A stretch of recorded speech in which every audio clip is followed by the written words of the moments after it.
ഇന്നത്തെ സ്പെഷ്യൽ നല്ല അടിപൊളി സേമിയ ചിക്കൻ റോളാണ് കേട്ടോ.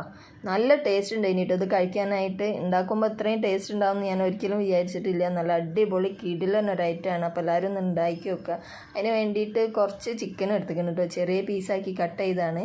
അതിലേക്ക് മുളക് പൊടിയും മല്ലിപ്പൊടിയും ഗരം മസാലയും പിന്നെ ചിക്കൻ മസാലയും കുറച്ച് ഉപ്പും ഒരു ചെറുനാരങ്ങൻ്റെ നീരും കൂടെ ഒഴിച്ചിട്ട് നന്നായിട്ട് മിക്സ് ആക്കിയിട്ട് ഒരു അരമണിക്കൂറെങ്കിലും ഒന്ന് റെസ്റ്റ് ചെയ്യാൻ വേണ്ടി വെക്കുക കേട്ടോ. ഇനി അതിലേക്ക് ഒരു മാവും കൂടെ റെഡിയാക്കി എടുക്കണം. അതിന് വേണ്ടി മൈദയിലേക്ക് കുറച്ച് ഉപ്പും ഓയിലും ഒഴിച്ചിട്ട് ചെറിയ ചൂടുവെള്ളത്തിൽ നന്നായിട്ട് കുഴച്ചെടുക്കട്ടെ. നമ്മൾ സമൂസക്കൊക്കെ കുഴച്ചെടുക്കുന്ന പോലെ നന്നായിട്ട് കുഴച്ചിട്ട് അതൊന്നൊരു 10 മിനിറ്റ് റെസ്റ്റ് ചെയ്യാൻ വേണ്ടി വെക്കുക. ഈ സമയം കൊണ്ട് നമുക്ക് കുറച്ച് സേമിയ ഒന്ന് വേവിച്ചെടുക്കണം കേട്ടോ. വെള്ളത്തിലൊന്ന് ഇതേപോലെ ഒന്ന് വേവിച്ചെടുക്കുക.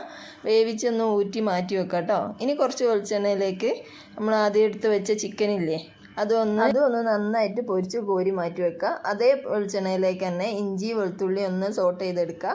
അതിലേക്ക് ഒരു ഉള്ളി ചെറുതാക്കി നീളത്തിൽ അരിഞ്ഞത് അതും കൂടെ ഇട്ട് കൊടുക്കുന്നുണ്ട്. ഇനി അതിലേക്ക് ഉപ്പും കൂടെ ഇട്ട് കൊടുത്ത് നന്നായിട്ട് വഴറ്റി കൊടുക്കുക. ഒന്ന് വഴന്ന് വന്നാൽ അതിലേക്ക് ഒരു പകുതി ക്യാരറ്റാണ് കേട്ടോ, അതൊന്ന് നീളത്തിൽ അരിഞ്ഞത് ഇട്ട് കൊടുക്കുന്നുണ്ട്.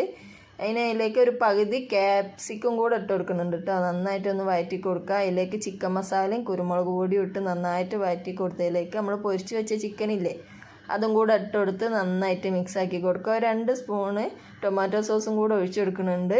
ഒന്ന് ഇളക്കി കൊടുത്തതിന് ശേഷം ഇനി നമ്മൾ നേരത്തെ വേവിച്ച് വെച്ച സേമിയല്ലേ അതും കൂടെ ഇട്ട് നന്നായിട്ട് ഇതേപോലെ മിക്സാക്കി കൊടുക്കുക കേട്ടോ.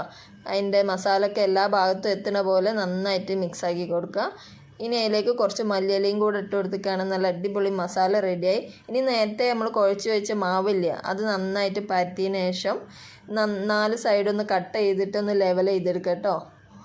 സ്പ്രിങ് റോളിൻ്റെ ഒക്കെ അതേ ഇതിൽ നമുക്ക് കട്ട് ചെയ്തെടുക്കുക. ഇനി ഇതിലേക്കാണ് നമ്മൾ മസാല വെച്ച് കൊടുക്കുന്നത്. ഇതേപോലെ റോൾ ചെയ്തെടുത്തിട്ടാണെങ്കിൽ നല്ല അടിപൊളിയായിട്ട് കിട്ടും. ഇഷ്ടമുള്ള ഷേപ്പിലാക്കി എടുക്കുക. പക്ഷേ ഞാൻ ഇതുപോലെയാണ് ആക്കിയെടുത്തിട്ടുള്ളത്. നന്നായിട്ട് റോൾ ചെയ്തതിന് ശേഷം നമുക്കത് ചൂടായ എണ്ണയിലിട്ട് പൊരിച്ചെടുത്തിക്കാണ് നല്ല അടിപൊളി സേമിയ ചിക്കൻ റോള് റെഡി ആയിക്കണേ. എല്ലാവരും ഒന്ന് ട്രൈ ചെയ്ത് നോക്കണം. നല്ല ടേസ്റ്റ് ചെയ്യുന്നത് കഴിക്കാൻ വേണ്ടിയിട്ട്. ഉണ്ടാക്കുമ്പോൾ അത്രയും ടേസ്റ്റ് ഉണ്ടാവുമെന്ന് ഞാൻ വിചാരിച്ചിട്ടില്ല. കുട്ടികൾക്ക് നന്നായിട്ട് ഇഷ്ടപ്പെട്ടിരിക്കണ്. എല്ലാവരും ഒന്ന് ട്രൈ ചെയ്ത് നോക്കുക. ഇഷ്ടപ്പെട്ടാൽ ലൈക്ക് ചെയ്യുക, ഷെയർ ചെയ്യുക, സബ്സ്ക്രൈബ് ചെയ്യുക. അടുത്തൊരു വീഡിയോ ആയിട്ട് കാണാം. താങ്ക്